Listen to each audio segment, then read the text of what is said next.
Welcome back. In this module, we look at some of the trends and convergence that is happening in television medium.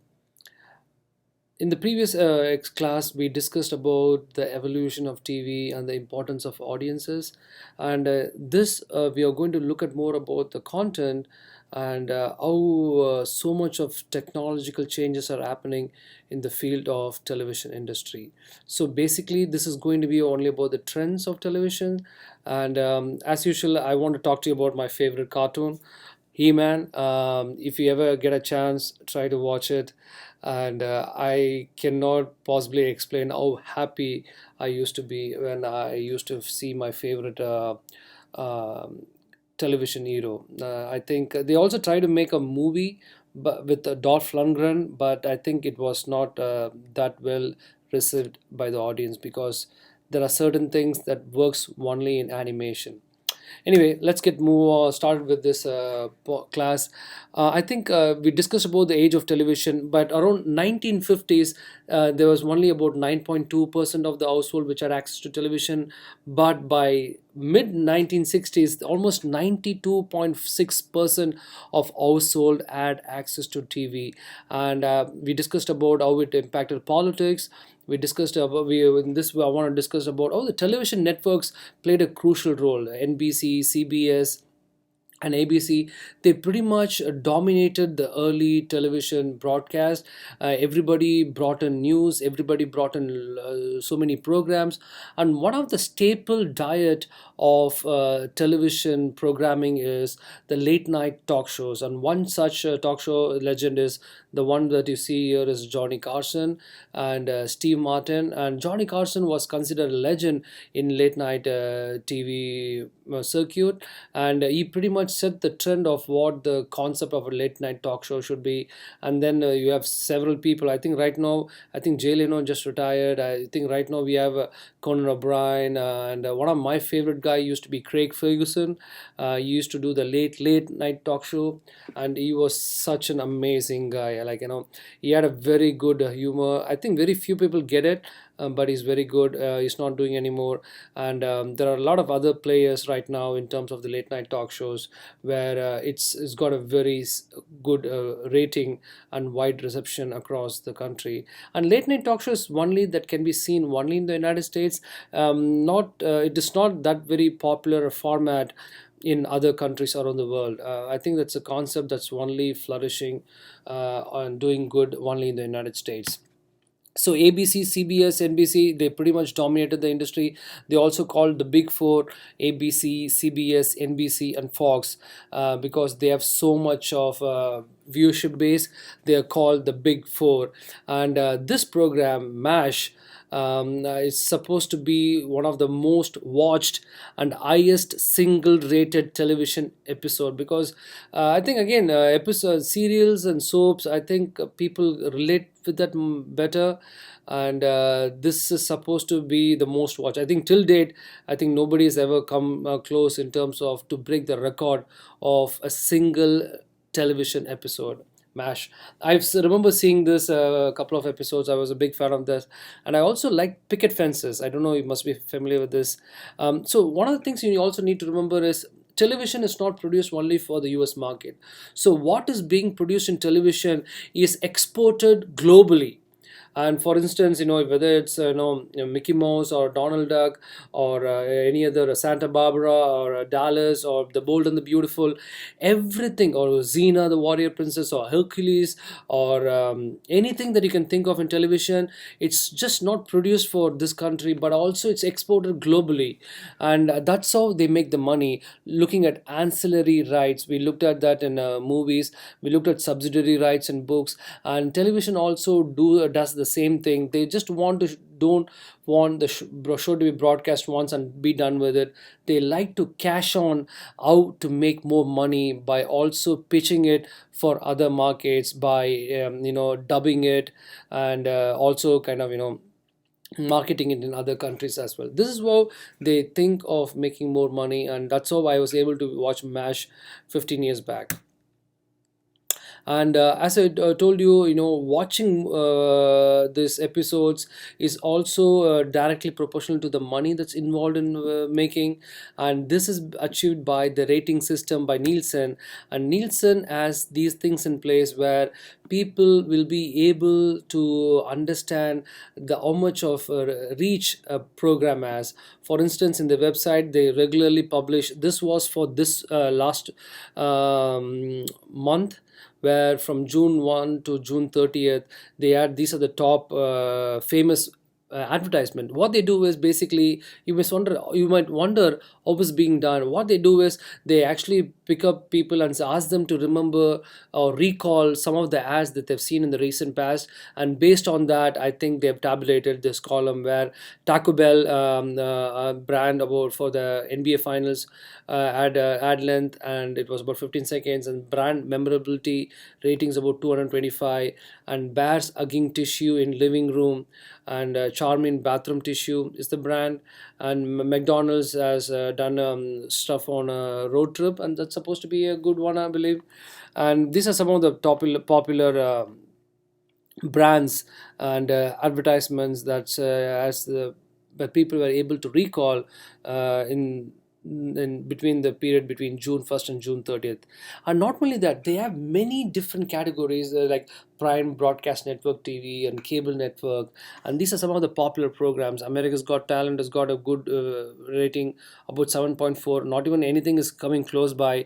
So pretty much this is one of the most popular show in the United States last month. I think this is for June 19th. So you also need to pay close attention to the time frame. And again, this also gives us an understanding to the advertisers where they can pitch their brand and their product. And they also give more details in terms of the breakup for the shows and how many people are watching, what is the age group, and that's what gives the advertisers the edge, so that they can specifically target that particular audience to market the brand. And when you look at American broadband reach, for instance, like the peak time broadband usage in America is set aside for all the streaming services. So streaming services is a big growing factor. They take up a lot of traffic. They use the audio and video data so much. They say that 70% of the peak broadband traffic is attributed to the streaming services of Netflix, Hulu, and YouTube, where Netflix dominates about 37% of the total broadband usage. So it's a big deal. And as you can see, I think I think you at least you'll be having access to Netflix, at least whether it belongs to you, you must be at least using your friends, which is what I'm using. And again, so Netflix is the number one company which dominates the streaming services, and about 37% of the peak time broadband usage is taken by Netflix. So that's a big number, yeah. And that's also shows that Netflix is that not only popular, that also shows that there is a demand for customized programming delivery, which is made possible by Netflix. I think that's what differentiate between the recent development in technology and the earlier times, because back in those days I used to wait for a week to watch my favorite show, but right now all you have to do is just open YouTube and just click on the search tab your favorite series, and you can binge watch that for days. And that's the flexibility that gives you with internet, but also it takes away the charm. That's my personal opinion, because imagine the waiting up for that week to watch your favorite program for those 30 minutes. I think that's priceless. Yeah, now I think you can watch your show for like several episodes at a stretch, but that takes away the charm. And that's the beauty of television at one point in time. Again, Netflix is the leader.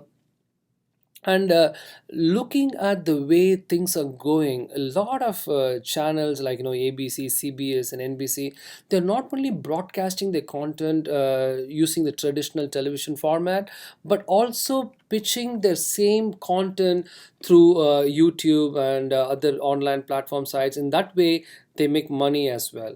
And this is Saturday Night Live. Every time they post Saturday Night Live, they reach about like 25-30 million views in a couple of days. So it's definitely got a huge chunk of population where they're a big fan of certain programming and content. So, and again, television industries are using this new technology. As I told you, the big four, CBS, NBC, ABC, and Fox, they are losing their clout in terms of the live TV viewership base because of the presence of internet and other technologies, which we'll discuss in detail. And looking at the power of YouTube was thinking like, hey, everybody is coming to watch TV. Why can't we even give TV itself to the people? So right now there is something called YouTube TV. I think it's not as popular as it is not marketed that well.